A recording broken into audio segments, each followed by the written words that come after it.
নমস্কার, শুভ সকাল। আজ 14 জানুয়ারি বুধবার। পঞ্জিকা অনুসারে আজ পৌষ কৃষ্ণ একাদশী তিথি। তুলা, বৃশ্চিক ও ধনু রাশির জাতকদের ভাগ্যে আজ কি আছে জেনে নিন। তুলা রাশি, আজ প্রভাবশালী ব্যক্তির সাহায্য পেতে পারেন। কর্মসূত্রে দূরবর্তী স্থানে যাত্রা হতে পারে। ধার দেনা থেকে বিরত থাকুন। নিকট আত্মীয়ের সঙ্গে শত্রুতা বাড়তে পারে।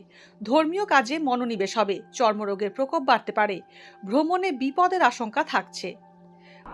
বৃশ্চিক রাশি, আজ উপকার করলে যথাযথ প্রতিদান নাও পেতে পারেন। কর্মক্ষেত্রে ঊর্ধ্বতন কর্তৃপক্ষের সঙ্গে মতবিরোধ বাড়বে।